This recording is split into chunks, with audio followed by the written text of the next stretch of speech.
Ladies and gentlemen, boys and girls, children of all ages, we are here at Monza for DTM action. This is a shakedown for the upcoming ESR Team Series on Saturdays for DTMs. 2016 are the cars. Not that there's a tremendous difference between 2016, 15, and 14. So if you've raced any of them, you more or less know exactly what the other ones feel like. 2013 is a little bit different, but not too much. With me on commentary is Little Higgs. It's your boy, Roberto Moreno. You're not Roberto Moreno. You have not raced for the Life Team. You have not raced for Andrea Moda. And you have not raced for Forti. You have not raced for every failed F1 venture of the 1990s. He raced an IndyCar, too. He did. He was quite good in IndyCar, actually. He had like one really, really good season with... Was it Monan or was it... It was Patrick. I think it was Patrick Racing. But yeah, he had one like championship contending season. Anyways, we are here at Monza for DTM action. Those of you who do not know what DTM is, how shall I explain this? They are... Yeah, what's DTM? They are like Europe's answer to NASCAR, if that makes any sense. In the sense that they are... air quotes, actual cars, but are really just shells that vaguely resemble the cars that they are based on. Everything else is pretty much completely racing built. Moto will start on pole from Max Simmons, Christopher Verstappen, RWB Vissar. Is that Vissar Jacoli? I need to ask that actually on broadcast, see if I can get an answer, because it would be very weird if both of our Albanian drivers were named Vissar. So I'm thinking it's just Vissar Jacoli has changed his name. Michael Magas, Michael Magas, Andrew D, Zach Hemstrom, Valentino Rossi with the wrong flag. Richard DeRouche, Enrique Hervas, James Butler, John Barker, Johnny Major, Dimitri Simeonitis, Wayne Hutchison, Larry Foster. Welcome, Larry. This is his first ESR event. Douglas DeGroot, Peter Stefani, John Peacher, Robert Waddell, Vic Nash, and Toby Howard. Your pace today. So the DTM manufacturers are BMW, Mercedes, and Audi, although Mercedes is no longer in the series in real life. Aston Martin was there for like a year and then ran away. So that's, less than entertaining. But, yeah, I think it's more or less everything you need to know about the DTMs. They've got DRS, so you push a button, your wing slump goes down to like no downforce on the back end, and you go faster on a straightaway. But if you do that in a turn, bad things will happen. And to trigger DRS, you have to be within 1 second of the car ahead at the start of the lap. So the specifics about this series, well, the grid form's up here. This will be our new team series, so basically it's the successor to the IndyCar series we did. And it will be Audi versus BMW versus Mercedes. And we'll hopefully get some pretty evenish teams. And it'll be a little bit easier to commentate on because there will be multiple liveries. It'll be a brand battle instead of a livery battle. So that'll be easier to manage. Same general deal other than that, though. Mandatory pit stop, looking at probably 1 hour, 2 hour and a half races. Today's race is 75 minutes. I don't know why we picked 75. I don't have the answer to that. But that's the general score. And if you have any questions, don't hesitate to ask. And we are about to get ready to roll here. What's DTM? You suck, Higgs. I'm kidding, I know what DTM is. I was going to say, I hope you do. Vissar gets off to a bit of a bad start. Mike Magas is down the inside looking for 4th place. It's going to be a little confusing that it appears like certain cars are very popular amongst the field today. A lot of Mike Rockefeller cars, which is that green and yellow one. Oh! Problems for one of the BWT pink cars. Got out of shape there. And Magas had to shortcut the first Variante, but actually fell back a spot. So what a cheater! Far from gaining an advantage, actually went backwards. So Valentino Rossi up into the top 5 for Mercedes. That's the BWT group. And where'd Max Simmons end up? Where is he? Oh, he's in the lead. Okay. Pardon me. He got the better of Ma Moto off the start. Getting so many, like, fake-sounding names lately. Very, very disappointing. Very disappointing. So, Little Higgs, are you going to do the DTM Team Series, or are you going to sit on the sidelines once again? Sidelines, once again. Don't have a sim yet. Don't have a sim? Explain. The people need to know when they can make fun of Little Higgs. I moved recently. Or actually, no, not recently. Like 5 months ago. Okay. And so I don't have a sim with me right now. I'm in the process of buying stuff. Ah, require hardware. I see. Although I will be racing in the HCC race next Sunday. Or not next Sunday. 2 Sundays. Mamoto is going for the lead, by the way, and Ricky Spanish, Enrique Hervas on the tail of Andrew D. Looking down the inside into the first Variante. Whoa! That was not so much an aggressive defensive move there by Andrew D. He actually just kind of went for an overtake. And Zach Hemstrom, drive-through penalty for abuse of track limits. I think that was him that we saw straight lining the first Variante, actually. Which you do definitely have to slow down if you're going to do. Michael Magas looking towards the inside at oh, whoa. We had one of the... Oh, Max Simmons! Max Simmons dropping back. Magas got into the back of Rossi. Rossi appears to be okay. Zach Hemstrom on the attack, but interesting conundrum, of course, knowing that Hemstrom is got a drive-through penalty, and so does Johnny Major.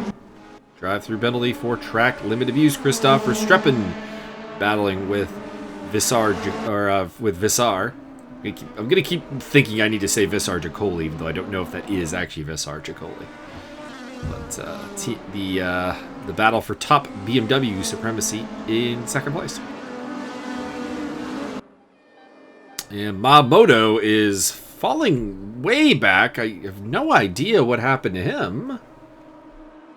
Just has no drive or something. What on earth is wrong with the Audi? Maybe he had quality fuel? I mean, it's too early to have run out of gas, though.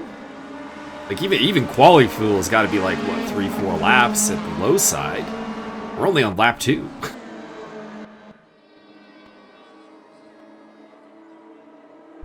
He is...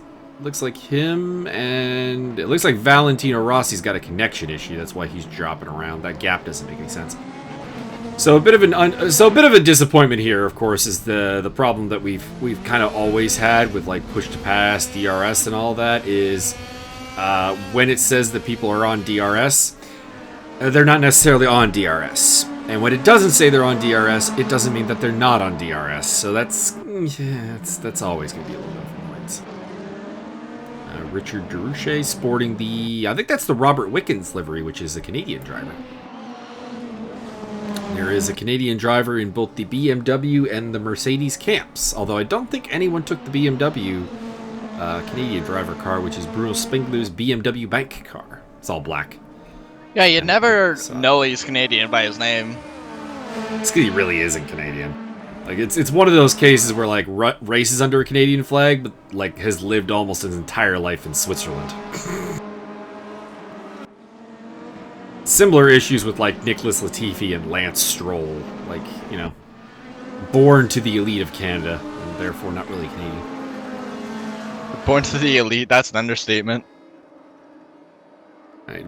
Well, I don't know if Spengler's folks are, like, super leveled or not. Like, I don't think they're on the Stroll Latifi level. I think if he was, he'd be in, like, a higher Formula Series.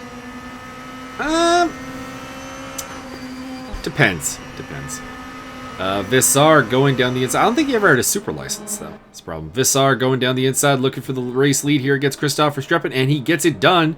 I'm going to suggest that was DRS assisted. It's a bit of a shame, because in real life you can tell when a car is DRSing, because the wing will, like, you know, there's like visual signs, but unfortunately Race Room does not have a, to my knowledge anyways, like an animation for the opening. Oh, one of the cars off there. Somebody just died. Larry Foster, I Foster. do believe. Yeah. This is Demetrius Simeonitis, an academy driver, making his way up there. Christoph Verstappen back into the lead. Looks like there was a mistake there by Visar.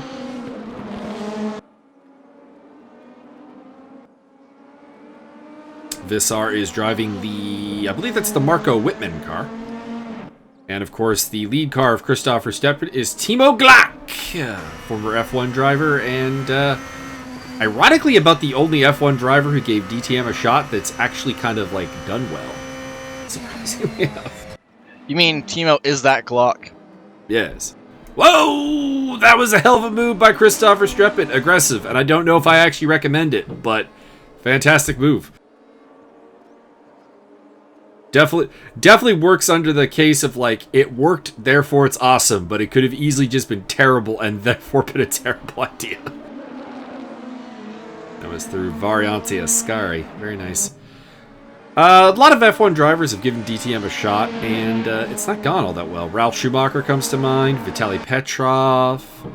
Even Mika Hakkinen's run was not great. It's not amazing. Heinz-Harald Frentzen gave it a shot. He did okay. I'd say Frentzen and John Alesi had reasonable runs in DTM, but like nobody else really did. Somebody in the pit lane, that could be a drive-through penalty being served. I think it is. That's Johnny Major being in the pit lane. And Verstappen is behind Visar once again. That's of course the problem when you bring in DRS into the equation. It's hard to make that overtake late in a lap and get it to stick because you got to get that 1 second gap. As Johnny Major getting another drive through. No, Johnny. Track limits and now speeding in the pit lane.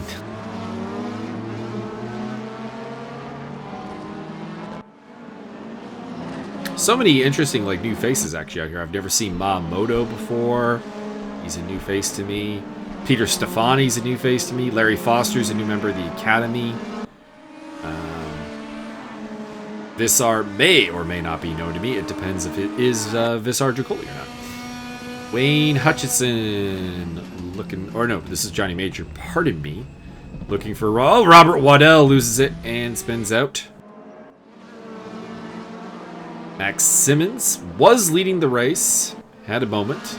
Now back in 9th place, trailing James Butler. That is, James Butler is sporting the Jamie Green orange car. It's always a bit weird that Jamie Green has never found some green sponsors. Like that would just make sense. It would suit him. But orange car of him. I'm not sure which of the BWT cars Max Simmons is riding. Probably the Lucas Hour one, but there are two BWT liveries. And outside of having different numbers, I'm not really sure how you can tell the difference.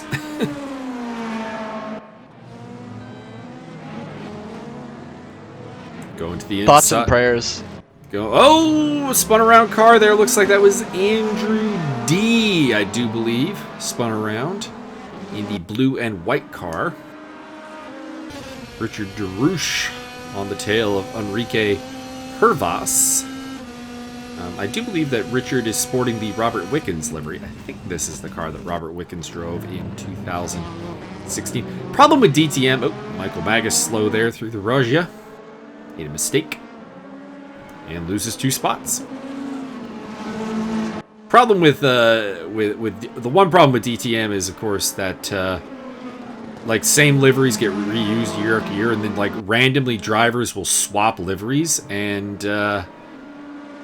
kind of makes you scratch your head as to who was in that car in the year that we're actually using. But a couple of them are easy enough.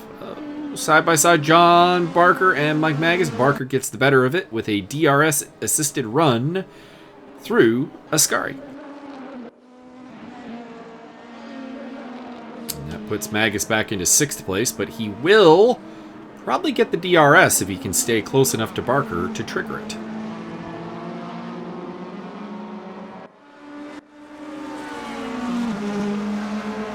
We will also be using a lot of DTM Classic tracks for the upcoming season, should be mentioned. Hockenheim, Nürburgring, Lausitz will be on the calendar. Yeah, I was going to say Lausitz. I I think Zandvoort. I want to say Zandvoort is there as well as the Red Bull Ring. And then a couple of non-DTM tracks will be going to Road America and Dubai.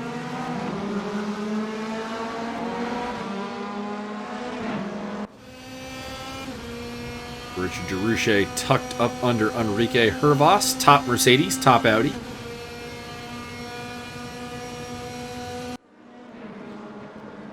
And no move at this time from Derouche. One would think he's got the DRS because he was very close to Hervas at the start of this lap. Looks like we have lost John Picha and probably Demetrius Simeonitis from the race. Here's Robert Waddell. He's fighting with Johnny Major, who has apparently has at least served one drive-through and might still have another one to serve for speeding in the pit lane. Knowing me, if I had DRS, I'd forget to put it back down. These cars are actually pretty good about that. If you hit the brake, it closes the DRS wing. So, not a problem. I was kind of wondering while I was doing some testing with them if you could go through Curva Grande with the DRS open without like kind of having the back end step out on you, and the answer was you could. So actually, there's really no spots on this track where I think you'd be likely to have DRS open at an inopportune time, to be honest. So, kind of makes me wonder. Ooh, somebody going really, really slowly there. That is, it's Robert. Is it Robert Waddell? I think it is Robert Waddell who was going very slowly. Have you seen Drive to Survive? I have. Good man.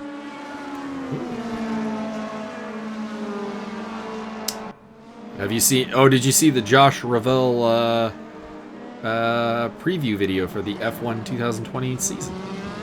I have not.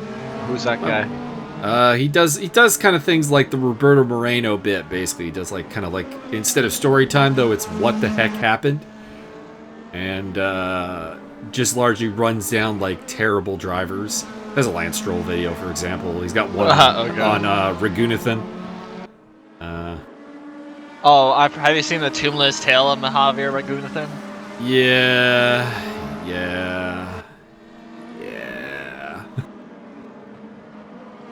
I still don't know what the deal with Raghunathan is, because supposedly his family does not have money. I've yet to figure it out. I really haven't. Somebody has to be sponsoring him, though. Richard Derouche putting the pressure on Enrique Hervas here, heading towards the Parabolica, going down the inside. Nope. Just kind of hit that wall of air, and it forced him back. No overtake yet. Does actually make me wonder why DTM doesn't use Monza as a circuit much. I mean, I know it's a German-centric series, but it's gone to Italy various times, and apparently never to Monza, because just like looking at this track seems almost perfect for these cars. Like, just a very solid track. As Douglas de Groot gets a little out of shape there, but makes the move on Peter Stefani.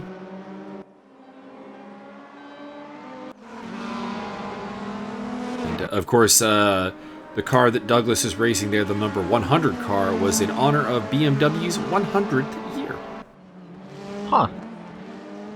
I believe that is the Martin Tomczyk car, although I'm pretty sure it was Tomczyk who was driving that car in 2016. I'd have to look it up to be sure. I'll have to go through and look them all up before we get to the actual season, because I want to be able to comment. Because unlike with a lot of cars that we use, these ones actually have like pretty recognizable driver names because of the nature of the series. For example, I know that the one that I am driving here, Michael Magas, is the Mike Rockenfeller car. Why do I like Mike Rockenfeller? I like green cars, so that's part A. And then his name is Mike, my name is Mike. And when I started watching DTM, he had like just won the championship, so that helps. As Enrique Hervas gives way to Richard Derouche. couple of cars have tried that inside move at Parabolica, but they've all just have kind of stalled out in the air, so I don't really think that that's really on. Hey, okay, you can see a slight difference in the wing. Okay, you can, if you look really closely, tell when someone's on DRS. That's nice. You can see the difference here. You can see that Mike Magas is... There we go, it closed. Nice, okay, we can see it.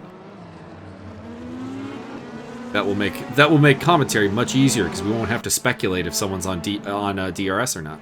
It's beautiful. Currently, there we go. Christopher Streppin was on DRS and then closes it. They're coming up to some traffic. That's Toby Howard falling down a lap. Next on their list will be Robert Waddell. Andrew D lost a spot to James Butler at some point. I wonder what happened there. He's back down to 8th place. Has been as high as 4th in today's race. Bit of a rough time for Mr. Andrew D.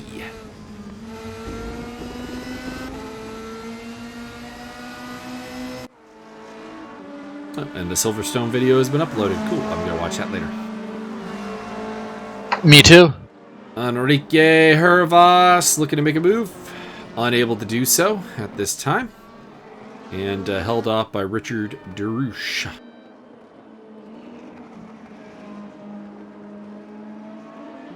So, Mr. Higgs, we've established that you know what DTM is. Have you been following DTM? Do you have any favorite drivers? Any moments to share? I haven't seen much of it just because I don't really know when they're on or can watch them, but I do like the close racing that DTM provides. Enrique Hervas on the... he's got a good run. See, this is what DRS could do for you. It is worth a lot on a long straightaway. And Monza has a lot of good places to activate it, because, of course, you got the run down Mike to... Magas? Yep, that is... Wait, no, nope, I'm behind. That's Toby Howard. It's the other Mike Rockefeller car. Imposter! Insert that picture of the two Spider-Mans pointing at each other. Would be applicable. There is going to be a little bit of that because, of course, if we have a full grid of 36 cars, it's going to be 12 per brand. There's not 36 DTM cars, so there is going to be some duplicates. We'll have to come up with some kind of system, though, for limiting that as best we can.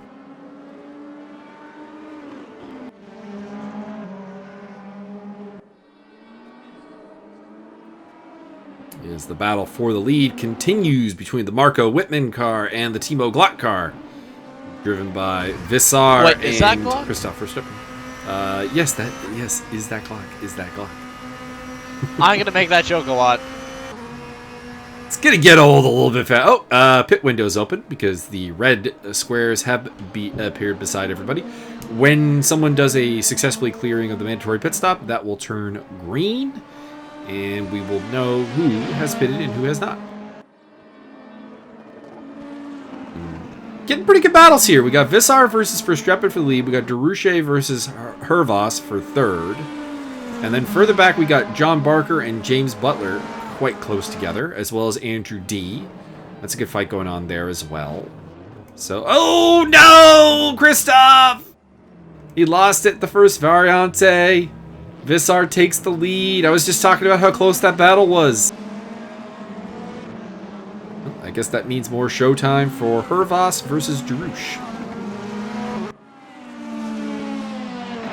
Or Vissar could just let... I'm pretty sure Vissar has allowed Christopher Streppin to catch up to him. Because that was very quick. He's just that quick. I think if he was that quick, he would have passed him already. They're making their way through. That is Robert Waddell.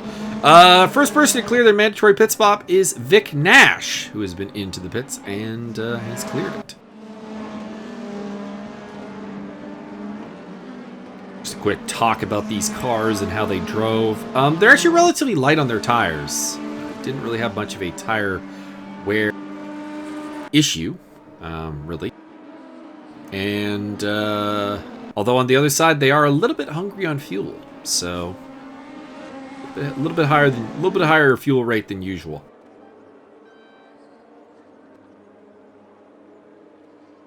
Looks like we have lost Johnny Major, who I believe rage quit after picking up his 3rd drive-through penalty.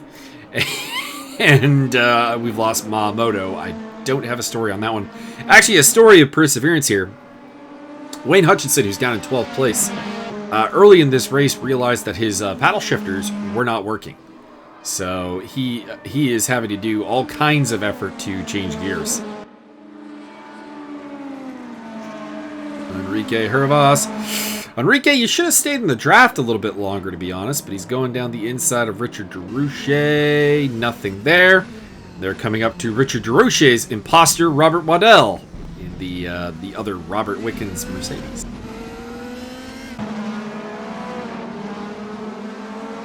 Quite excited for this series. I think it'll be really good.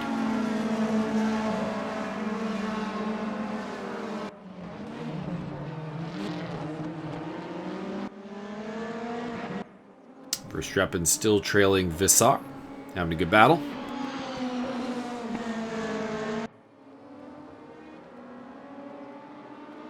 We'll be in action for another shakedown round next Saturday at Twin Ring Motegi. You think that circuit will lend itself to the DTMs there, Little Higgs? He's ignoring me because he's a dick. I was actually on mute. Oh, there we go. Why are you muting yourself? It's rude. So nobody has to hear my chewing? Oh, fair enough. Well, then you say you're chewing, and then I don't ask you questions. Although Byron thanks you, because he would have a rage moment if he heard you chewing. I'll make sure to do that then. I wouldn't recommend it. It's not pretty. Michael Magas actually catching up to the battle for 3rd place here, doing much better than we generally see his fat butt do. Oh, that's mean. I'm allowed to be mean to myself. I am totally able to self-bully. You're too proud for that. Looks like Hervas got through there. Toby Howard speeding in the pit lane.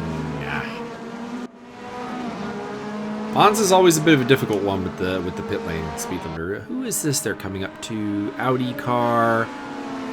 Looks like that would be... It's not Hemstrom because he's sporting the Red Bull car. Lost Butler at some point. That could be Vic Nash, actually. I think that is Vic Nash, yes.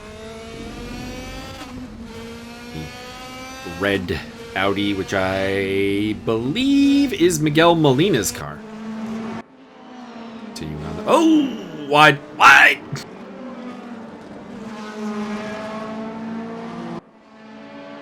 Miguel Molina, also a very successful sports car racer for Corvette.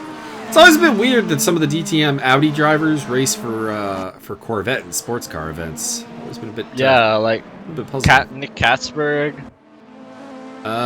Is Nick, I don't think Katzberg is Audi though, is he? Thought he was BMW. About that. I think he is BMW. I think he just switched.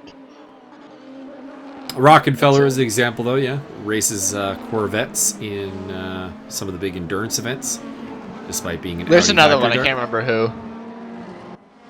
He races for the... I can't remember the other one. It'll come to you at some point.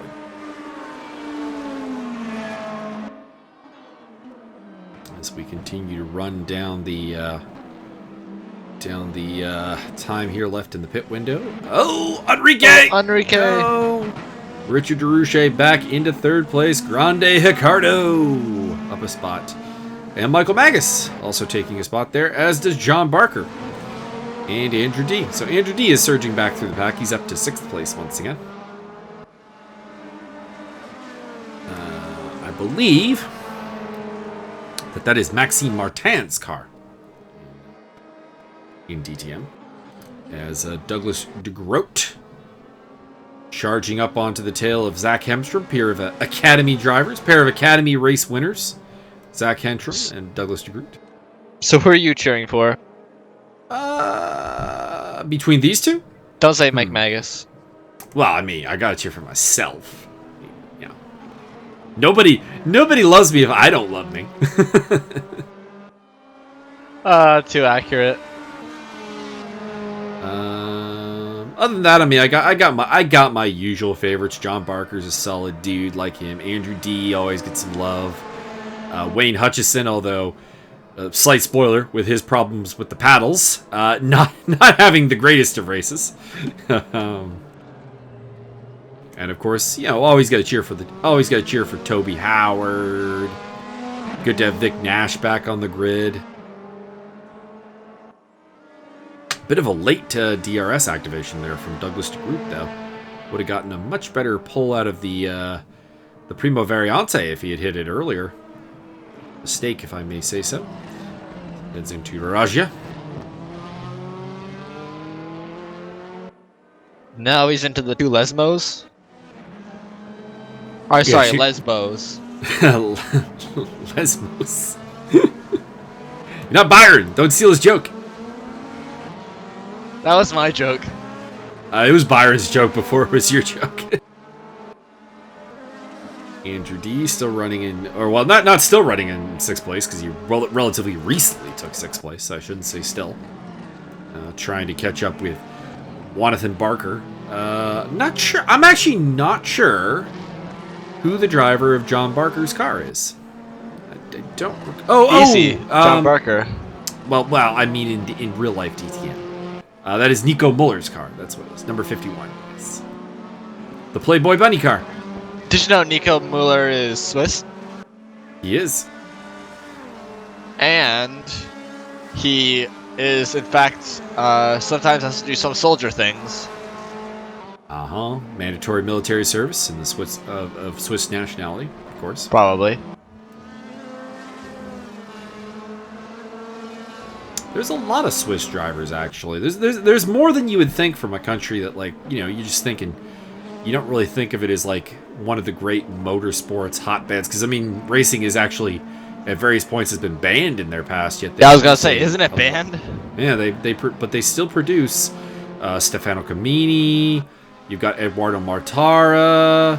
Romain Grosjean, of course, in F1 is actually Swiss-born. So, you know, there you go. Sebastian Buemi also comes to mind. Neil Yanni. It's a Swiss driver as well. So, surprisingly large number for a country that don't really think of having a particularly rich history in motorsports.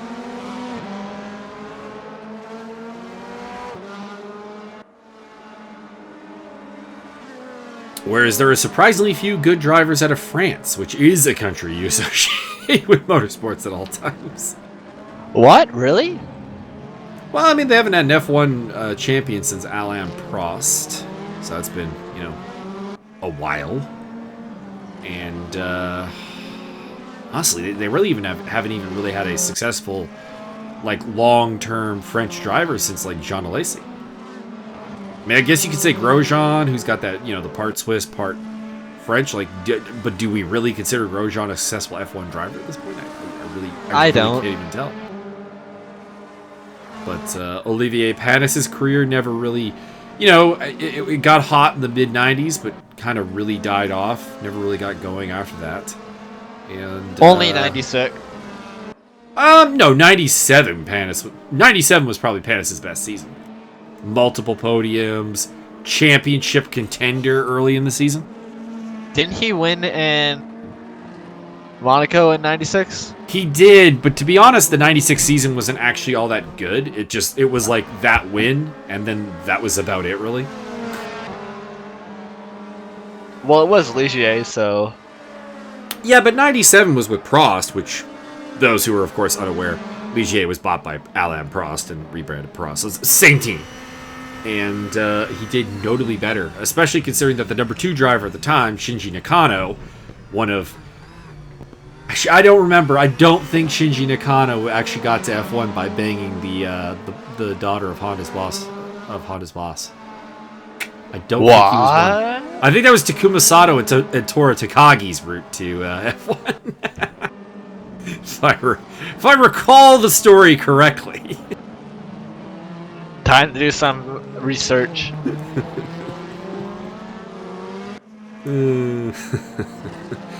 And before anyone says Lance Stroll is the worst pay driver, I tell you to look at the Japanese F1 drivers.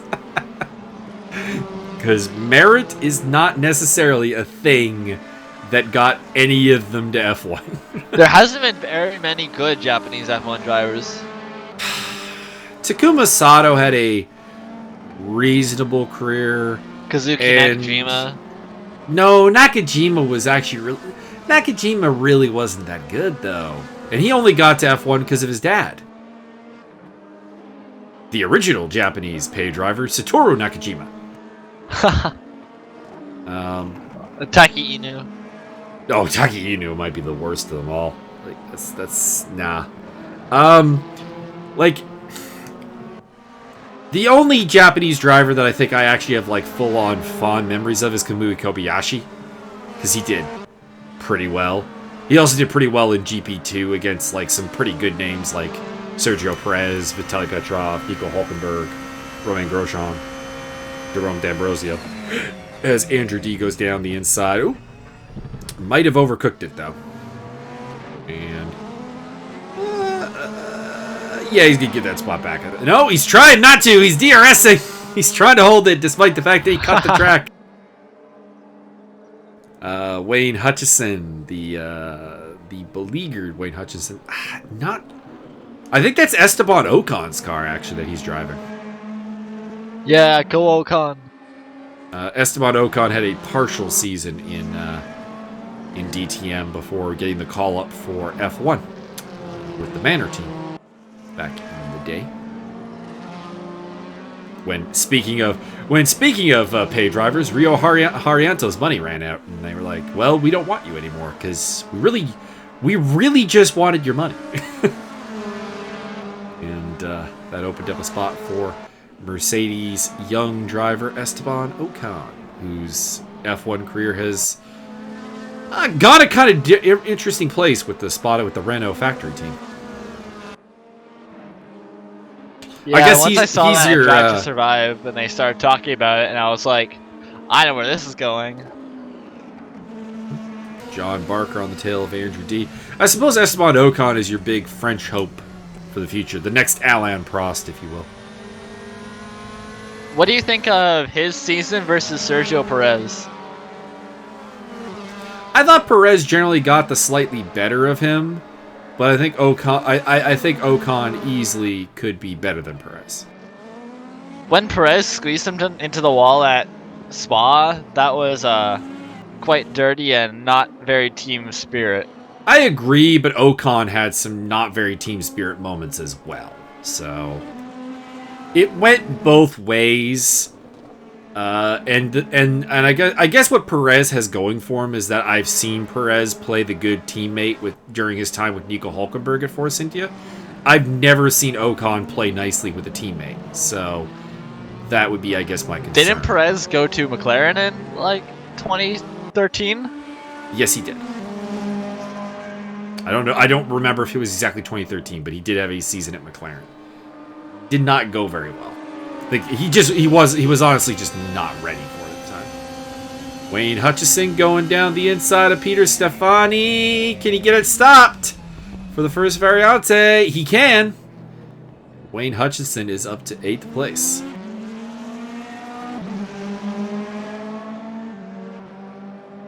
Despite the hardware problems, Wayne is charging forward. Still got a lot of pit stops on the way. I don't remember when the window closed for this race. Let me see. So it should be half the race distance. So 75 divided by 2, 37.5 minutes. So divide that by 2, you get 16 3/4, or 18 3/4. Pardon me. So. Yeah, I guess we got like 19, 20 minutes left, so plenty of time to make the pit stop. John Barker down the inside of Andrew D. This is almost a carbon copy of last lap. And no, but Barker stays on the track and does it legally. See, that's how it's done, Andrew. And of course, that's the ideal place to make the overtake, because You got the DSR for the lap, made the overtake, and now you have DSR? two charges, or DRS, pardon me. You have DRS for 2 more uses on the lap to try to pull away, and not give your opponent the DRS. So actually, the DRS adds like a lot of strategic thinking about where you want to make the overtake on this with these cars. It's very interesting. And it's not working for John Barker because he just went wide there, and yeah, he's on the DRS to try and deny Andrew D, but I don't think he might be able to get within the second though. He'll probably be within the second required to get DRS for the next lap though, so he's still got a play to make here. Plenty of time to go. They're being hunted by Enrique Hervas though, who feels like he'd be a faster car. Not really sure why we're with Douglas de Groot here. No offense, Douglas, but you're not really close to anybody, so not really sure what drew the camera there. Wayne, maybe it was the fact that Wayne Hutchison was in the pit lane, and maybe that's what triggered it, because he has served his pit stop. And in fact, there he is. Oh no, that's Richard Druchet in the pit lane. So out of third place goes Richard Druchet. And onto the podium for the time being goes Michael Magas. So John Barker gets back past Andrew D at the Variante Primera, but he overcooked it on the way out. And it's given Andrew D a chance to fight back, but that DRS should, you would think, grant John Barker a bit of an unfair advantage heading into Russia. But D holds it.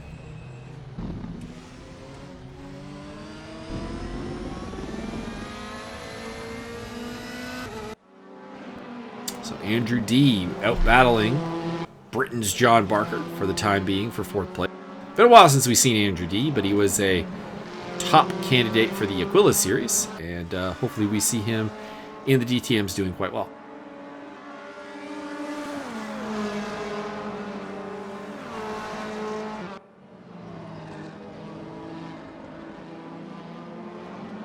As John Barker tries to go for it into Ascar, he should have one. Oh, disqualified for speeding in the pit lane. Toby Howard. Toby Howard, please report to the principal's office. Toby Howard.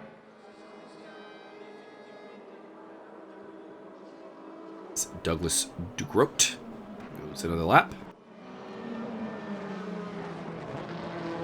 Back to John Barker, who...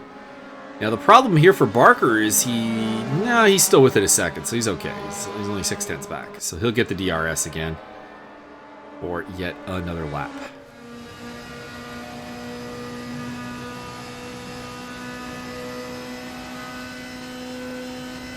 Christoph Verstappen has been into the pit lane, so he's taking his mandatory stop. And for the time being, that leaves Visar pretty much alone up front. We'll see what he can do to stretch his legs as far as the lead is concerned. Speaking of the pit lane, penalty for Larry Foster. It's him to serve his pit stop. And to be clear, a mandatory pit stop requires fuel and tires. You cannot do just one. As Andrew D retakes John Barker. It's been an interesting battle between Barker and Andrew D. What have your thoughts been on it, Mr. Higgs?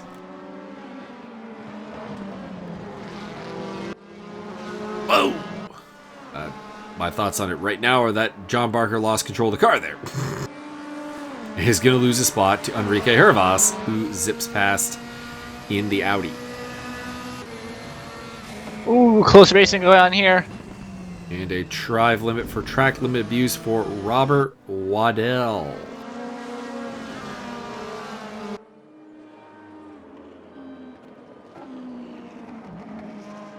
What brand would you like to see enter into DTM that is not there right now, Little Higgs?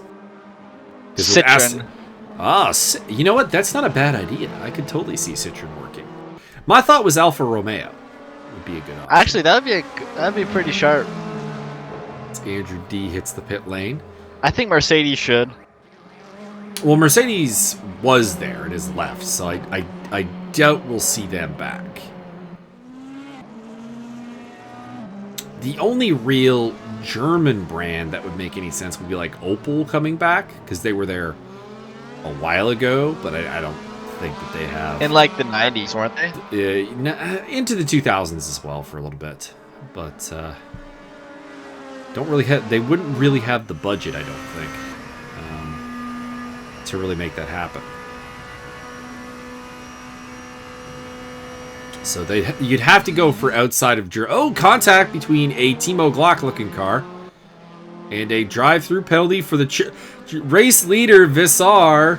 Drive-through penalty, track limit abuse. By the way, Michael Magas is in the lead. I have to point that out. But only because he hasn't made his pit stop yet. That's the only reason he'd be in first. So Christoph is up. Who is the other Timo Glock looking car that we saw on the wall there? Have we seen another yellow BMW? Oh, it's got to be Larry Foster, right? Larry Foster's the Timo Glock car. Okay. I guess so. A lot of drive-through penalties here in this race today. Couple speeding in the pit lane, abuse of track limits. It's been quite a few track limits actually. It's been a busy day for the stewards. As that is Enrique Hervas and John Barker in the pit lane. And I do believe Magas is in the pit lane too, because he's not pulling away from them. Yep, that is him up there in the green and yellow car. Not that one. That one's retired. That's Toby Howard. That one. Oh God. That guy has no wing. Larry Foster has significantly messed that car up. It's not how a BMW is supposed to look like from the rear.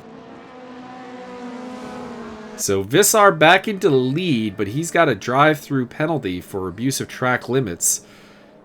Do you think anyone can take the fight to Christoph Verstappen, Little Higgs? Because with that drive-through penalty, one would think the ball is very much in the BMW driver's court.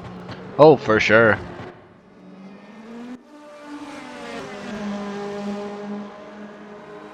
Andrew D is catching up to Peter Stefani, but Peter Stefani is not pitted yet, so he's not a huge... Oh God, I think Zach Hemstrom has taken a mirror off of this car. It's an interesting way to go. I didn't know we could do that. Weight reduction. I did not know that weight reduction in these cars was that possible. So I guess a tactical question for you here, Little Higgs. You're Peter Stefani right now. You're in 8th place. You're doing pretty well. At what point do you make that pit stop?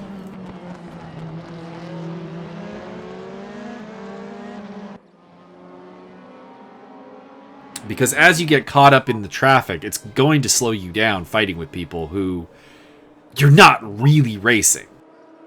I would. But we're still waiting on him, Douglas DeGroot, and Zach Hemstrom, as well as Larry Foster. Although Larry Foster I saw go into the pit, so he's got to be taking service. Larry Foster is at the end of the pit lane. And I wonder if he's having a hard time getting that... he's still got no wing, too, I don't think. It's Verstappen looking down the inside. Now Verstappen's doesn't have to pass Visar here because Visar's got a drive-through. So Christoph, just relax, man. The race lead is yours.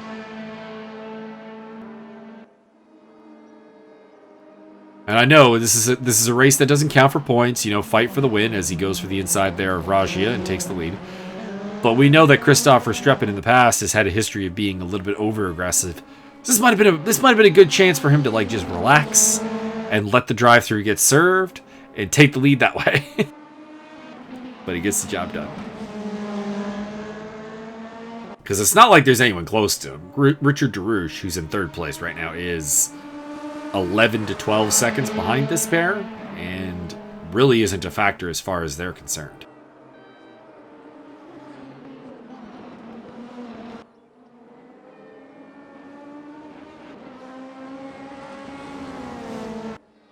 I do really like that camera angle through Ascari, actually. It gives a really nice shot. I wonder if Race Room actually has the banking. The old banking here actually renders somewhere, if we can see that. Because in real life, with certain camera angles, you can see the old banking. But that's unfortunately... Ooh, that's an aggressive use of the of cutting the inside line there from Christoph Verstappen. Oh, and Vissar has been disqualified for not serving a penalty in 3 laps. And I think there's 28 minutes to go. This race is far from over, but I think you're looking at the odds-on favorite to take the victory, Christoph Verstappen. He's got an 11-second lead. He's been in the top 2 pretty much all day. And now his main rival is eating the DQ.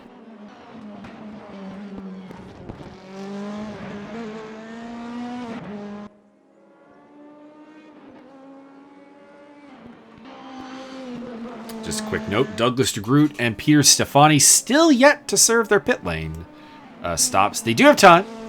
Still got about, I think it's 8 minutes to go in the window. Attention everyone. Attention everyone. Mike Magas in 3rd place. Yes, yes, the podium is mine.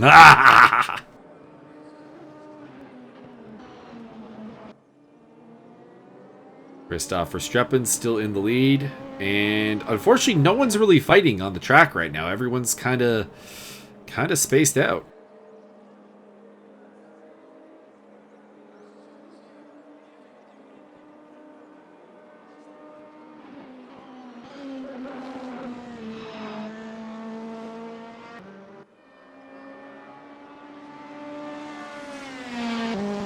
I think we're down to 11 running cars. That maybe 12, maybe 12. Larry Foster may still be running, but I don't think so because that gap to Robert Waddell's not growing. Yeah, there he is. He's in the pit lane. So Larry Foster's out. So it's down to Hemstrom that are still running, and Hemstrom's falling back very quickly now. So he also may be out of the race until we see a Red Bull Audi running, the Matthias Ekstrom car running. Of course, Matthias Ekstrom, Swedish hero, multi-time DTM champion. Makes sense that Zach would pick him for his car. I imagine that Gustav Ekstrom would also love that car. Who's Gustav? Gustav Ekstrom is an academy driver who hopefully would consider running a Saturday series at some point. He's very quick. He's actually got 2 wins this season in the academy despite carrying 100 kilos in his trunk. So basically he's got my dead body dragging around with him and he's still managing to get the job done. That's a hero in my books. Indeed. Christoph Verstappen continues to lead. Peter Stefani's falling back, so it could be that we've lost him.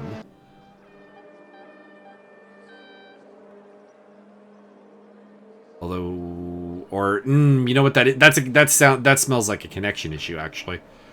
So I think the timing has lost connection with Peter Stefani. So I have no idea how accurate his position is from this point onwards until we see him running. I don't know. He's the gray colored Mercedes.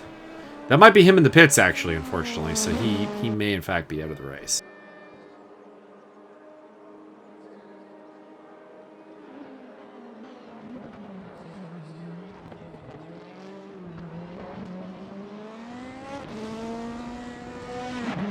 Verstappen continuing to lead by 11.3 seconds over Richard Derouche.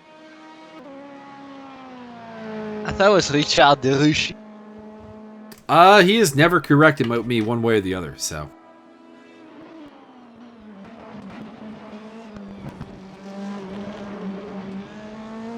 See, while we have a moment here, I'm going to pull up the 2016 DTM entry list and see if I can confirm who's in what car.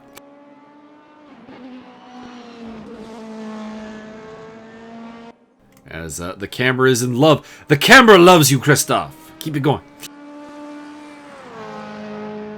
I say, he's doing a pretty darn nice race there. That he is. He went for the doubles on the weekend. Uh-huh. Won both races, eh? Mm-hmm. Yeah, he won the spoiler. He won the ACC race today. Ha. What? Seriously? Don't spoil it for me. Let's see here. The Mercedes drivers in 2016: Gary Paffett, Robert Wickens, Paul DiResta, another former F1 driver, although he was DTM before he was F1, so that's a bit of a weird one.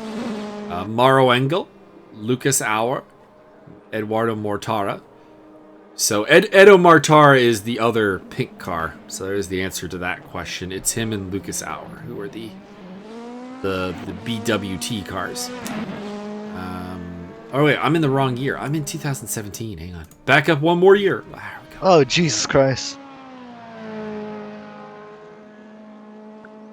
All right, so Mercedes. That is Esteban Ocon's car, although it is also Felix Rosenquist's car. Felix Rosenquist was the replacement for Esteban Ocon during the 2016 season after Ocon made it to F1. Gary Paffett, Paul DiResta, Maxi Goetz, Robert Wickens, Daniel Juncadella, Christian Vittoris was still around, so I liked Christian Vittoris. Never really lived up to the hype though.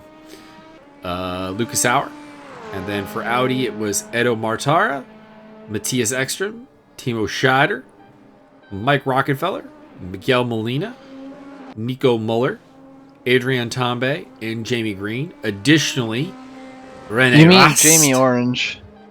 Indeed, Jamie Orange.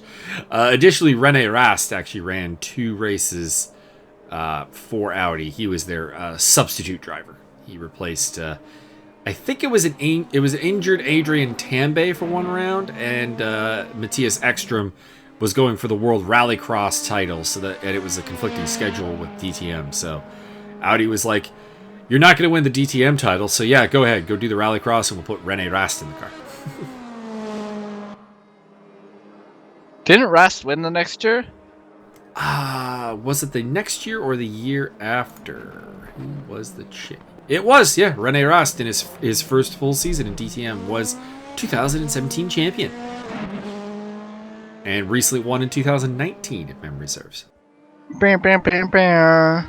Bang, bang, bang. So you can thank Adrian Tambe for getting hurt for Rene Rast's DTM debut. Good job, Adrian. Keep it up. And then BMW's team of Bruno Spengler, Augusto Farfus, Marco Whitman, Timo Glock, Antonio Felix da Costa, Martin Tomczyk, Tom Blomqvist, and Maxime Martin. By the way, Tom Blomqvist, interesting statistical note, beat Max Verstappen in Formula 3. Huh. He was the runner-up in 2014 to Esteban Ocon, and third place was Max Verstappen. Actually, probably the best F3 grid of all time, because you also had DTM driver Lucas Auer, Antonio Fuoco, Formula 1 driver Antonio Giovinazzi, Jordan King, Felix Rosenquist, Jake Dennis, Formula 1 driver Nicholas Latifi. Very deep grid. And of course, everyone's favorite spoiled American, Santino Ferrucci.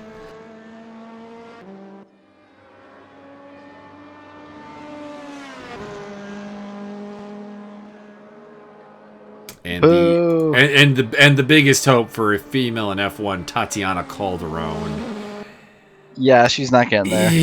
No, I hope not. Isn't she the Upper Mayo test driver last year? She was, indeed. Now it's Robert Kubica. Yeah, they sure upgraded. Very much so. No disrespect to Tatiana Calderon. She's treading a path very few women have had the opportunity and the desire to tread, but her run in GP3, GP2 has been very underwhelming. Very unimpressive. Is she in GP2 next year or next year? She was in Formula 2 this year with Arden, but she was getting her butt kicked by Antoine Hubert, R.I.P. Her teammate, and that continued even after the unfortunateness involving Hubert. That was a sad episode. Indeed, when he was replaced by Artem Markelov for the final 2 rounds of the season. Now, mind you, in fairness, Artem Markelov is a hell of a replacement driver. Like that is top shelf replacement right there. Markelov's actually the guy that confuses me about his lack of F1 seat, because of course Sergei Sirotkin came into Williams for that year alongside Lance Stroll. It was always weird that Markelov didn't get that seat, because a lot of the same like financial backers that backed Sirotkin also backed Markelov, and Markelov had come off a really, really good GP2 series campaign, or well, Formula 2, GP2, I use them interchangeably, when he finished second in the championship. So that just seemed like an obvious option would have been to put him to F1, but it did not happen. In fact, I do believe Markelov is intended to do a full campaign in 2020 in F1 or in F2 with the BWT HWA Race Lab team, alongside Formula 1 legend Jean Alesi's son, Giuliano Alesi. Drive to Survive is out here getting me to feel bad for Pierre Gasly. I do to a degree feel bad for Pierre Gasly. I think he was given very little time to settle in with a team that was all about adapting the car to Max Verstappen.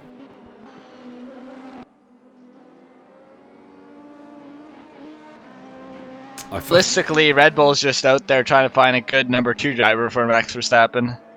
I think they got to keep her in Alex Albon, but at the same time, I'm not sure that I agree with Josh Ravel's prediction that Alex Albon will win a race this season. I don't think that'll be the case, unless Verstappen crashes himself. I mean, it could definitely happen. The right DNFs happen. I could see it, but I don't feel comfortable enough to put money on it. As Verstappen continues to lead here, Michael Magas is catching up to Richard DeRouche slowly. He's made up about 2 seconds over the last he's not gonna pass 10 minutes or so, but no imminent danger yet. Enrique Hervas is catching both of them, so actually that'll be more the threat, is the very quick Ricky Spanish. John Barker, Andrew D, Douglas DeGroot, Wayne Hutchison are still running. Not sure about... Vic Nash is still running, because actually Peter Stefani just fell down 4 laps to him. So Vic Nash is still moving, although he is 2 laps down on everybody. But that is the kind of stick-to-itiveness we'd like to see from an Academy driver.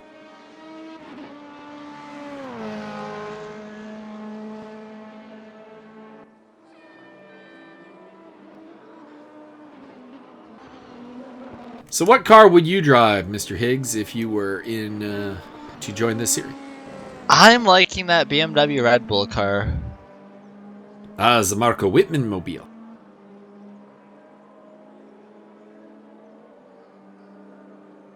They're pretty even, actually. There's not a tremendous difference Audi to Mercedes to BMW, so the parity is quite good. Although it should be mentioned, the Audis did have a problem with this circuit that no one else did. They were topping out on the default setup in the on this part of the track here, the start-finish straight, and you had to play with their gearbox a little bit to get the same level of top speed, or the same level of straight line performance that BMW and Mercedes had. So a couple of adjustments had to be made, but I think once you made them, you were quite up to the task. If you were in this series, what race car would you choose? Well, I am going to be in this series, and assuming I get drafted to the Audi team, because because I think I'm going to end up as a team captain. Because people like to put that on me. Oh, I don't want it.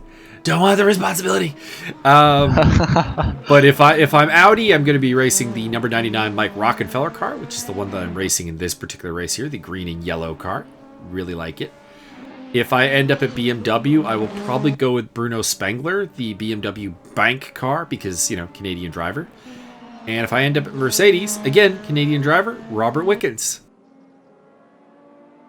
Which, if we get a shot of Richard Derouche, that is the car that he is driving. So that would be a preview right there.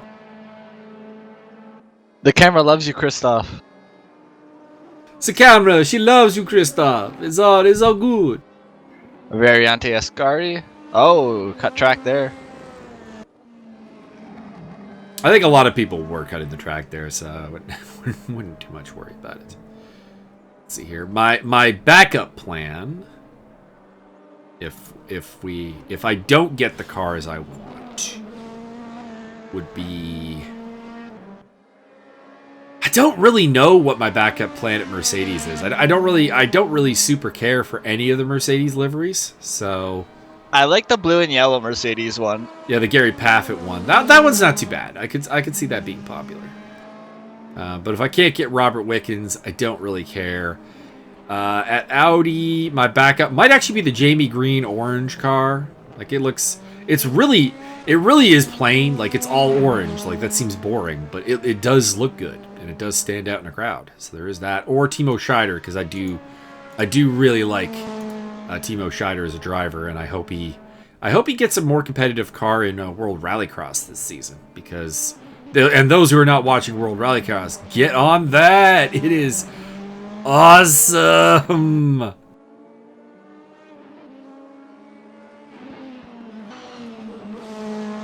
And then at BMW, I guess Timo Glock would probably be my second pick, actually. I like this car. The yellow and black. Wait, is that Glock? It is Glock.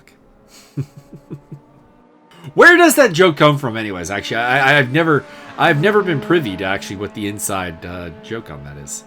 The 2008 Brazilian Grand Prix, where Lewis Hamilton overtook him on the last two corners to win the title. Okay, I got you.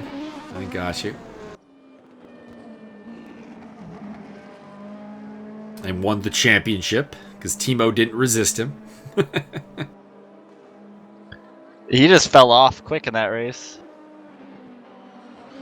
And robbed us of Felipe Massa as a driver's champion, which I do feel actually bad about, because any time one of Michael Schumacher's number twos got a shot at a championship, I was bound to cheer for them. Like 2009. Yep, Rubens Barrichello versus Jenson Button and Sebastian Vettel. I was all Team Barrichello. Although I was happy for Button to win the championship too, because Button was a very forgotten about talent. We forget about it now because, of course, he's a former F1 champion now. But like his successful days, GT team. He does. But at the time of 2009, like I think a lot of people thought Button would be out of the sport really soon. Like and not because of like a voluntary retirement, but because people had really. I think he was supposed to. Yeah. But then the Braun thing happened, and it's why 2009's probably 2009 is maybe my second favorite F1 season of all time, behind 1999, in terms of just like my fandom of it. And you know the really MP413 and the MP414? Yep. Those cars sounded amazing. They did. Do you know why they sounded so unique? I think I've heard this before, but I don't recall off the top of my head. Beryllium pistons. Okay, that's cool. Which gave it a slightly odd sounding exhaust, so it was pretty cool. Yeah, that's very neat. Interestingly, beryllium is radioactive. It is. Interesting note, of course, the Braun F1 team, which won the 99 championship, both constructors and drivers, went on to become the Mercedes factory team, which Lewis Hamilton races for today and will probably win yet another title for in 2020. tying Mike Schumacher. Indeed. Did you cheer for Eddie Irvine? I did cheer for Eddie Irvine in '99. Yes, I wanted him to win the title over Hakkinen. Although Frentzen was close. I was cheering for Frentzen predominantly because a Jordan F1 title. Can you imagine that? Could you have imagined that if had it actually happened? I don't even know what it would look like. I don't even know. Like, that's how fascinating it would have been. In some opposite universe or alternate dimension, that happened. And Jordan doesn't get murdered by Honda being the dumbest engine supplier of all time. Truly, the early 2000s, like politically with Honda, is the most confusing thing in F1 to me. Like It really BAR is. and Yeah. So those who are unaware, 2000 comes around. Jordan has almost won the Drivers' Championship with Heinz-Harald Frentzen with a Honda-powered car, and Jordan picks up BAR as well as, or Honda picks up BAR as well as Jordan as potential factory teams, and they set up kind of like a showdown for them. Now Jordan outperforms BAR. Not in terms of points in 2000, because BAR scored more points, but the Jordan car was just a little bit fragile. Like a lot of like for example, they had a double podium at Monaco, end up being 0 points because both cars broke down. Like that's the kind of season they had. They were the third best car behind McLaren and Ferrari, but wound up 6th in the standings. Now, okay, so BAR beats them, but then over the next 2 seasons, Jordan beats BAR. And somehow Honda looks at BAR and goes, you are our factory team. Like, it doesn't make any sense. It was so bad, like, Jordan even basically fucked over Heinz-Harald Frentzen, pardon my language, to get Takuma Sato, who was undoubtedly fucking the daughter of Honda's. What? I wonder how he got to F1. And they got him into the Jordan car for 2002, and then still somehow Honda picked BAR. Somehow, I cannot for the life of me figure it out.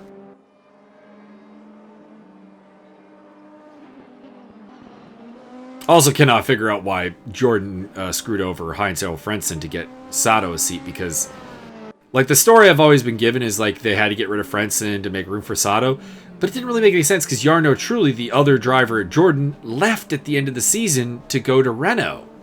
So could you not have just done Frentzen and Sato in 2002?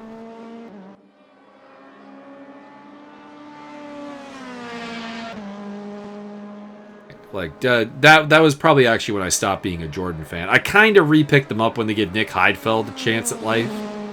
Because I'm a big Nick Heidfeld fan. I think that when it comes down to like drivers who got cut from teams and it never made any sense, Nick Heidfeld's like the king. It's like Nick Heidfeld and Mark Webber are at Williams, and it's like we're even on points. Heidfeld's had the better results, and we're going to get rid of him to bring in Antonio Pizzonia for some reason. Like, I don't understand. Someone silently is in the distance. In the meantime, Christoph Verstappen's still leading the race. The camera still loves you, Christoph. Even though we're not really talking about your race all that much because you're 10.5 seconds ahead of Richard. And there's not a ton to talk about, to be honest. Everyone's kind of spread out. There's no even like gaps really closing. Like I think if you look at the top 9, which are still running cars, that's the result you're going to get. Although I suppose I should mention Douglas de Groot is facing a 90-second penalty for having never actually cleared his mandatory pit stop. So that's, I guess, the one thing that will change.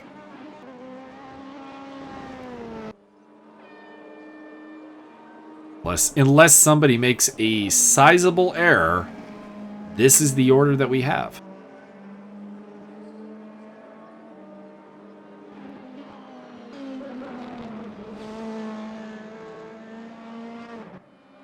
Should mention that the high DNF count here, some 10 cars, I believe, was not really representative of the cars. It was a lot of people just showing up to kind of try it out and really having no intention of going the full 75 minutes for no result. So a lot of people dropped out just because it's like here to check out the DTMs, here to check out how they feel, and 20 minutes in, they're like, okay, I got a pretty good idea. See you guys.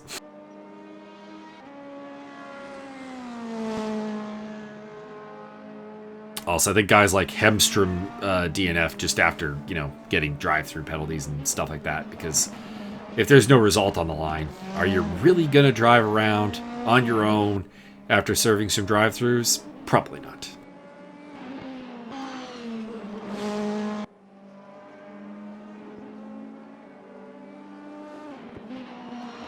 Christoph continuing to lead with a dominant display that Timo Glock wishes he had. Ouch. Hey, any driver wishes they had this. Let's in DTM, because DTM there's always a great deal of parity. Like you're just never this far ahead, is what it comes down to. And of course, Glock's F1 career, I don't think he actually even led a lap during it. Not that he should have. Again, his F1 career was spent with Jordan when they were terrible, and Toyota, who had a lot of promise, but never really delivered, if we're being honest. They spent a lot of money for not a lot of results. Exactly. And the sad thing is that I think they kind of gave up at the wrong time. Like, it looked like they were actually starting to turn the corner, and then they pulled the plug. Was that 2009 was their last season? Something like that. They had Glock and Trulli as their drivers. Or, well, it was at the end of the season was Trulli and Kobayashi because Glock got hurt. And Kobayashi got in his word. Hey, a Japanese driver who got in without any connections to Honda? This is strange and confusing. Ha ha ha, yeah.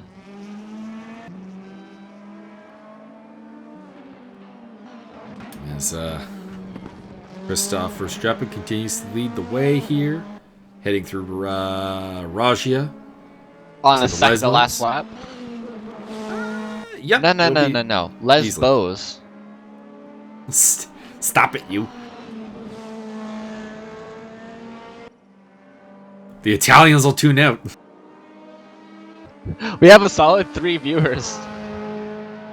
Hey, we will have more than 3 views. More than 3 views will be acquired. It's Verstappen through Ascari, of course, named after the last Italian F1 champion in 1953, Alberto Ascari. Oh boy. A lot of good Italian drivers have come and gone. Definitely a lot of hopefuls that I can think of off the top of my head. You got Elio De Angelis, who had a lot of hype behind him, of course. Michele Alboreto was in contention for a couple of titles. A number of various quick Italians that Ferrari put in their machinery, of course, over the years. But no one ever managed to do it. It's just Luca Badoer. Luca Badoer never had hype. Let's be honest. There was no hype there. Pierluigi Martini had more hype than Luca Badoer. Giancarlo Fisichella had more hype than Luca Badoer. Yeah, I can see that.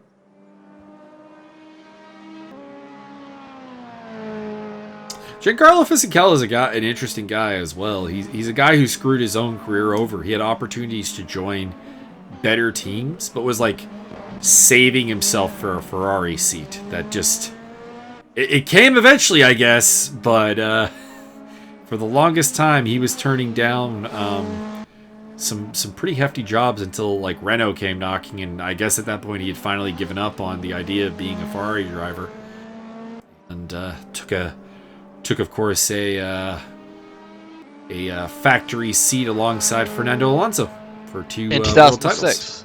titles. And then 2009 came, and then he officially got into Ferrari finally. He did, as a replacement for the aforementioned Luca Badoer and the aforementioned Felipe Massa. And it did not go well. And it was a bad time to be at Ferrari, because that car Like, people like to rag on Badoer and Fisichella to a degree, and it's to a degree earned. They both underperformed. But the Ferrari at that time was just not very good. And across the line, Christoph Verstappen. Streppen. Your race winner here today from Belgium, Richard de Roosh. Second place for Mercedes, and it is actually going to be all three brands with a man on the podium, as it's Michael Magas coming home in third. Wow, what is this world coming to? Followed by Enrique Hervas in fourth position, and then it will be John Barcadero coming home in fifth place, ahead of Andrew D. A little flash of the headlights in victory. Well, not victory, but celebration. And Andrew D coming across the line for BMW. Verstappen is dropping back, but I do believe that was because he ran out of gas getting across the finish line. He is your winner, despite the fact that he is dropping. Douglas de Groot has a 90-second penalty that will relegate him to 8th place behind Wayne Hutchison. And I'm not sure if Vic Nash is still running, but he might still be running there in 9th place. Somebody has a scooter there for helping the drivers back to the pits. No, helping the Ferrari drivers back to the pits.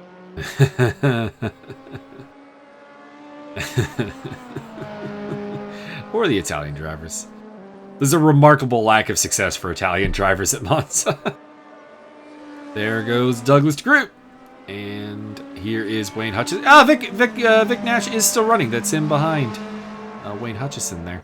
So still around, 3 laps down, but getting the job done in 9th place. And there is the 90-second penalty relegating de Groot to 8th place. So that was the DTMs, although we went very off topic for like the second half of the race there. But wasn't a lot happening at the time. But we did have a lot of good early action, a lot of good middle action even, some good battles between DeRouche and Hervas, Magas and D, Magas and Barker, D and Barker, Butler and Barker. A lot with Barker here. You're noticing a trend. Vissar versus Verstappen at the front was a really solid battle as well. What were your impressions of the race, Little Higgs, and what are you looking forward to about this series? Well, a lot of close racing as we saw. And I think that throughout the twisty tracks that we're going to have a lot of close fights between the drivers and possibly even some surprise winners. Maybe. I think with the DRS, there's some potentially very interesting things that can happen. But for now, that is all for the DTM series. We'll be off to Motegi. Everyone should have already watched the ACC race, because despite the fact that it took place afterwards, it actually got uploaded before this. So go Cole. Excellent work. So check out Cole and Little Higgs there. We later on this week, we have 3D Speed action from Dubai coming up, along with the ESR Academy beginning its redux as it heads to Brands Hatch Indy. And the DTM race at Motegi will also be on the calendar. And I think that is about it for the upcoming week. So for myself and for Little Matt Higgs, I'm not little. You are tiny.